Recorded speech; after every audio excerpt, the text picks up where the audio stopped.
mais uma semana que o Senhor nos deu, mais uma semana que nós cumprimos com as nossas obrigações.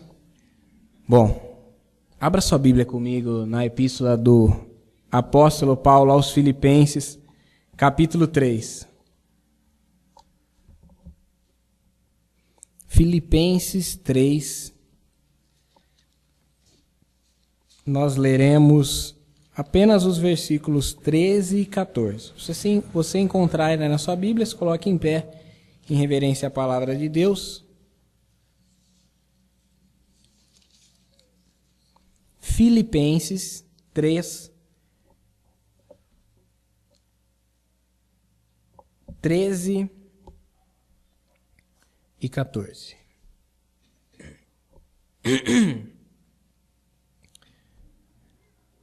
Vamos ler. Irmãos, quanto a mim, não julgo que haja alcançado, mas uma coisa faço, e é que, esquecendo-me das coisas que para trás ficam, e avançando para as que estão adiante de mim, prossigo para o alvo, pelo prêmio da soberana vocação de Deus em Cristo Jesus. Pode se sentar, irmãos. A nossa vida de cristãos, ao decorrer da nossa caminhada terrena, é repleta de batalhas. Batalhas espirituais, batalhas emocionais e até algumas batalhas físicas. Estar hoje aqui pode ser uma batalha física. Nós passamos uma semana toda cansativa, trabalhada, mas nós estamos aqui animados, buscando algo de Deus, esperando algo do Senhor. É uma batalha física que nós vencemos. É uma batalha emocional a cada dia, no nosso relacionamento, na nossa casa, entre os nossos familiares, por aqueles que ainda não servem a Cristo. E é uma batalha espiritual, acima de todas essas outras, para que nós possamos vencer as nossas tribulações. Algumas batalhas são bem-sucedidas, outras nem tanto. Mas o crente deve ter na sua mente que logo à frente há uma coroa que o espera. Que a fidelidade é a chave para alcançarmos essa recompensa. Essa coroa que já está preparada para nós desde a fundação do mundo, comprada por um bom preço, e não pode ser tirada de nós. Não pode ser tirada daquelas que a conquistou fielmente. Aqueles que prosseguem fiéis no propósito de Deus alcançarão a coroa da vida. O apóstolo Paulo deixa 3 condições necessárias para que nós possamos receber a recompensa de Deus. A primeira coisa que o apóstolo Paulo diz aqui é a seguinte: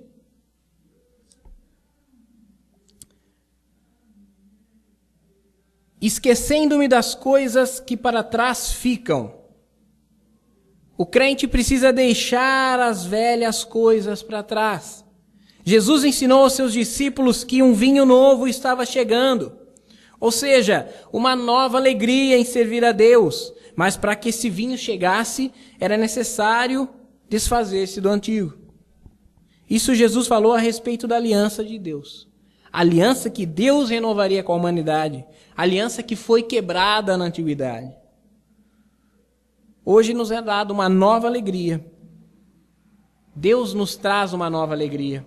A cada manhã, o Espírito de Deus traz uma nova alegria para dentro do nosso ser.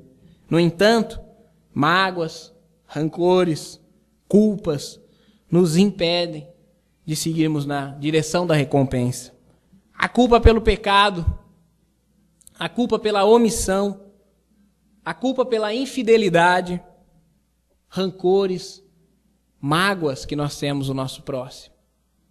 Todas essas coisas são obstáculos, são barreiras para que eu chegue logo à recompensa de Deus. A salvação me foi dada, a salvação é gratuita, a salvação foi paga por Cristo. Eu recebi sem fazer nada, e sem fazer nada eu a tenho e a tenho conservada, selada pelo Espírito Santo. No entanto, há recompensas de Deus, há recompensas terrenas e há recompensas eternais. Para essas recompensas é preciso prosseguir, é preciso caminhar. Eu não posso estar parado, eu não posso estar estagnado. Eu devo fazer o que Paulo diz, esquecendo-me das coisas que atrás ficam. Mais adiante, no finalzinho do sermão, nós vamos ver o que isso significava para Paulo. Mas quando nós pensamos na culpa pelo pecado, nós temos que ter em mente que nós temos nos nossos lábios a chave que abre a porta, que nos liberta da culpa pelo pecado. Nos nossos lábios está a confissão, e com a confissão está a fidelidade de Deus, que se nós confessarmos os nossos pecados, Ele nos perdoa, Ele nos purifica, Ele nos justifica.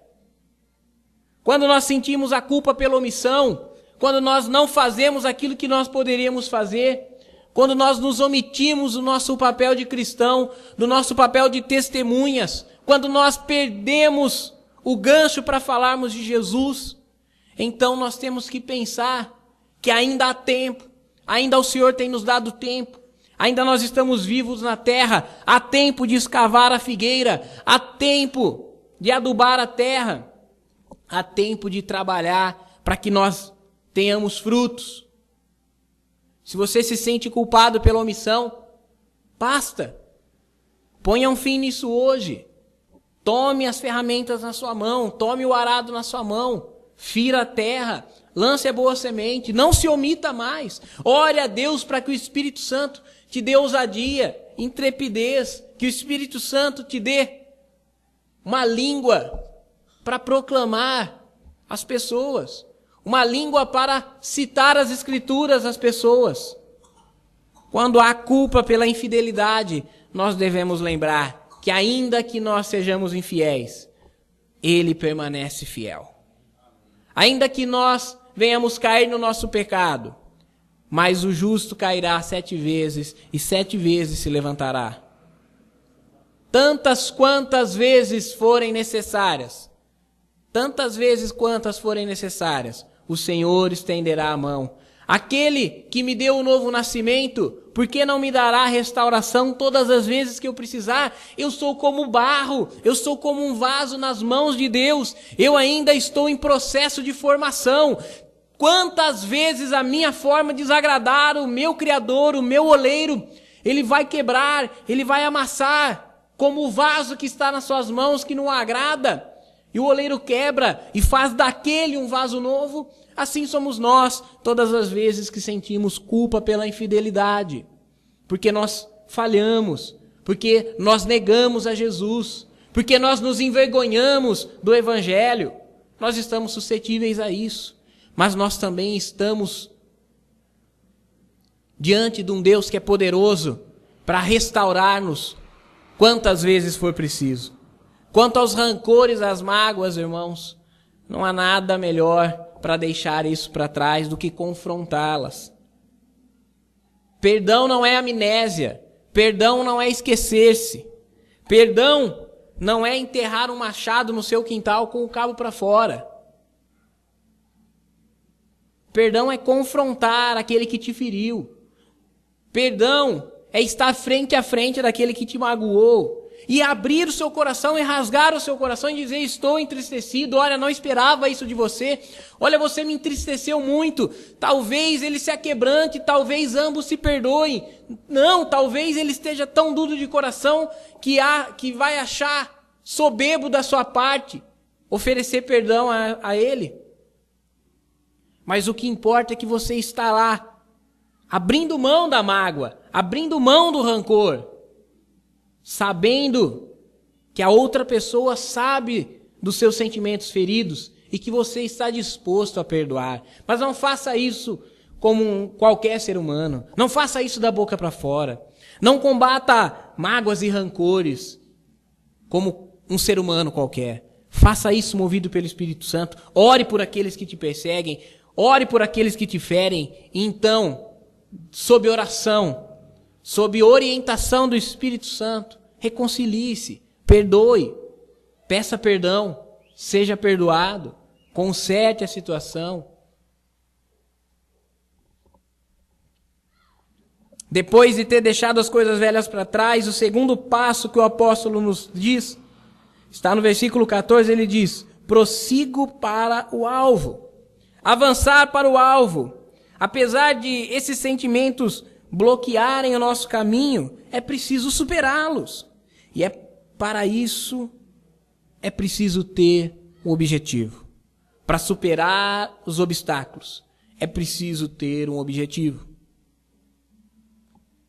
Uma pessoa que caminha sem objetivos, ele não se prepara. E quando chega diante de uma montanha, quando chega diante de um precipício, ele não tem consigo uma corda, ele não tem consigo um instrumento, ele não tem consigo nada que o capacite transpor esses obstáculos.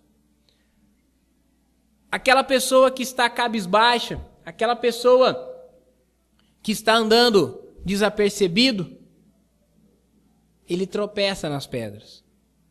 Mas quando eu tenho um objetivo, quando eu tenho um destino para alcançar, então eu traço rota, então eu planejo, então eu desvio dos vales, eu desvio dos precipícios, eu desvio das montanhas, eu procuro caminhos preparados. Ter um objetivo bem definido é ter um alvo bem definido. O que é o alvo? Ou quem é o alvo? O alvo é Jesus. O nosso alvo é Jesus. Nós temos que estar caminhando em direção a Cristo. Temos que avançar em direção a Ele.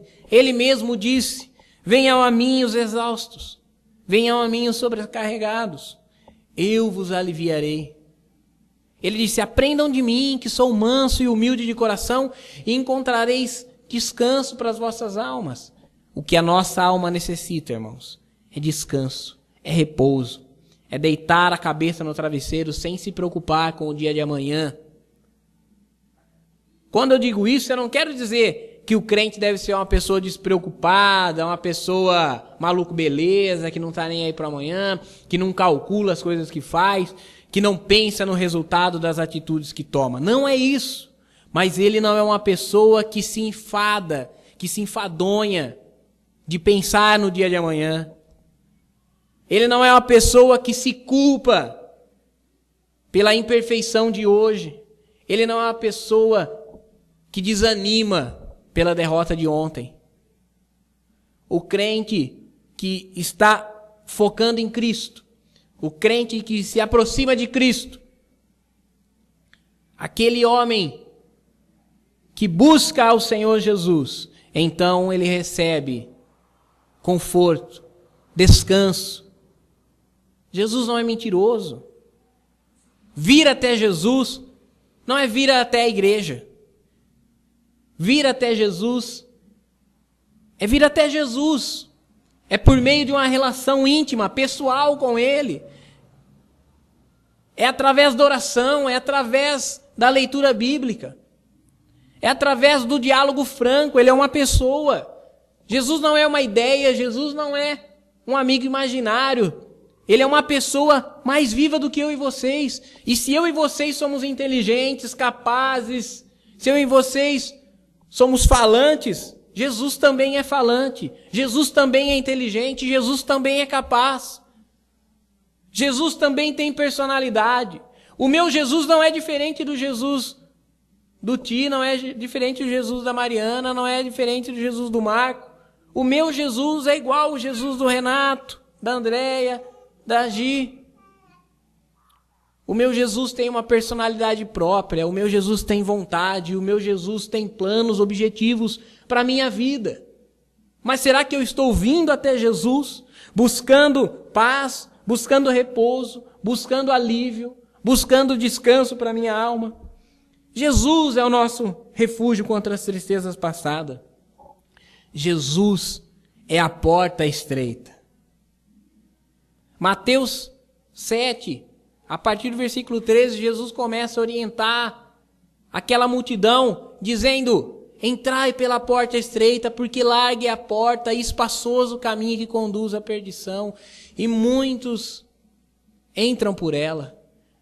Mas porque é apertada a porta e estreito o caminho que leva à vida eterna, poucos há que a encontrem.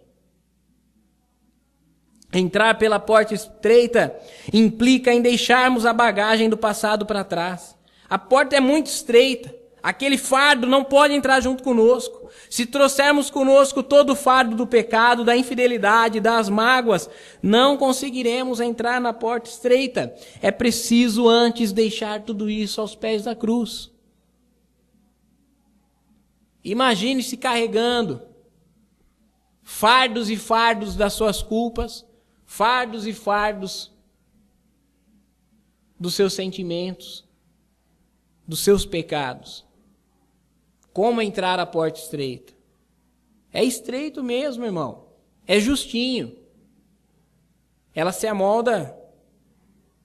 O camarada é um pouquinho mais gordinho. Não vai ser difícil passar. Passa de ladinho. Mas o sentido figurado aqui da ideia, Jesus é o caminho estreito, é o caminho justo. Nem por isso é um caminho pesado. Isso não contradiz o que ele disse a respeito do seu fardo ser leve, do seu jugo ser suave. Muitas pessoas pensam em Jesus como porta estreita, pensam em Jesus como privações. Jesus não é privações. Jesus é liberdade para dizer não às coisas que desagradam a Deus. Veja que Jesus disse, o caminho espaçoso que leva à perdição, existem uma multidão de pessoas que estão caminhando para lá. Nesse momento, centenas de milhões de pessoas estão morrendo sem conhecer Jesus. Centenas de milhões de pessoas estão indo ao inferno. Centenas de milhões de pessoas estão nascendo e elas nunca vão ouvir falar de Jesus ao longo de toda a sua vida. Mas nós temos ouvido, temos visto, temos conhecido a respeito de Jesus, temos andado com Jesus. E se nós temos andado, nós temos deixado o fardo do nosso pecado para trás, nós temos deixado a bagagem do velho homem para trás, nós temos deixado tudo aos pés da cruz, entrado pela porta estreita, avançando para o alvo, avançando para Cristo, chegando-se aos pés dele. Meus irmãos, não estou dizendo aqui que o nosso alvo não pode ser uma cura, que o nosso alvo não pode ser uma libertação, que o nosso alvo não pode ser milagre, ou um sucesso, ou uma prosperidade, ou a conversão de um familiar. Não, mas esses são alvos complementares. Esses são alvos, esses são planos, esses são metas passageiras. Sim, um crente pode ser curado. Sim, o crente deve ser liberto. Sim, o crente pode prosperar, ele pode. Ele pode ser bem-sucedido, mas tudo isso vai ficar aqui. Qual é o tamanho da minha prosperidade? Qual o tamanho do meu celeiro que não vai ficar nessa terra? Qual a cura do meu corpo? Qual é a saúde, a plena saúde física que não vai ser extirpada no dia da minha morte? Tudo isso eu posso receber. Mas esse não pode ser o meu alvo principal. O meu alvo principal tem que ser Jesus. O meu objetivo principal tem que ser Jesus. Então, se eu estou caminhando na direção do alvo, eu recebo o prêmio de Deus. Ele diz assim: prossigo para o alvo pelo prêmio da soberana vocação de Deus em Cristo Jesus. Receber o prêmio de Deus. Deus tem nos capacitado para uma vocação, uma missão terrena e um prêmio eterno. A missão é pregar o evangelho. Ele disse: ide, ensinai, ou ide, fazei discípulos em todas as nações, batizando-os em nome do Pai, do Filho e do Espírito Santo, ensinando-os a guardarem tudo isso que eu vos disse. E eis que estarei convosco todos os dias, até a consumação dos séculos. Nós temos uma missão, até a consumação dos séculos, ou até o dia que nossa vida findar. Nós precisamos pregar o Evangelho. Meus irmãos, não é preciso ter uma oratória, não é preciso entender de regras de interpretação da Escritura, não é preciso ter anos de seminário para eu poder dizer às outras pessoas aquilo que eu tenho evidenciado, que eu tenho experimentado em Cristo. Meus irmãos, deixa doutrina ser ensinado pelo professor, pelo pastor, pelo competente, mas compartilhar a sua experiência, aquilo que Deus fez na sua vida, aquilo que o seu coração sentiu a respeito do Senhor Jesus, eu não senti. A teologia não pode explicar, o estudo bíblico não pode sintetizar a ideia. A alegria que você sentiu quando reconheceu, quando percebeu que era pecador e que estava sendo salvo por Jesus naquele momento, não pode ser traduzido em palavras, mas ela pode ser compartilhada através da sua vida, do seu testemunho. Quando as outras pessoas tristes, magoadas, indecisas, cansadas das suas próprias vidas, cansadas das suas obrigações, cansadas das pressões, das cobranças, vão te procurar, vão me procurar, vão precisar saber o que nós fizemos quando nós estávamos no lugar dela, na condição dela. E então nós vamos falar daquilo que Jesus fez nas nossas vidas. Se eu tenho uma missão, que é pregar o Evangelho, eu tenho uma recompensa, que se chama coroa da vida. Eu estarei na glória dos céus, eu estarei na vida eterna, ao lado de todos aqueles homens e mulheres que foram santos, fiéis, todos os remidos, todos os lavados, e ali nós, que prosseguimos no alvo, julgaremos o mundo, julgaremos os anjos, nós receberemos recompensa de Deus. Jesus disse, não há ninguém nessa terra que, tendo deixado as coisas do seu interesse, por causa desse Evangelho, que não recebam nessa vida 100 vezes mais em outras coisas, e no porvir a salvação. Tudo que nós deixamos para trás, nós estamos abrindo caminho para as novidades de Deus. Deixar as coisas velhas para trás, avançar para o alvo e então receber o prêmio de Deus. Se permanecemos fiéis na nossa missão, seja como pastor, como um obreiro, como um intercessor ou com outro dever, com qualquer outro dever no corpo de Cristo, na igreja local, mas se nós estamos fiéis nesses nossos compromissos, nessa nossa missão, então nos aguarda uma gratificação que nunca terá fim. Eu anotei aqui o exemplo de 3 apóstolos. Primeiro, Pedro. Pedro negou o mestre. Pedro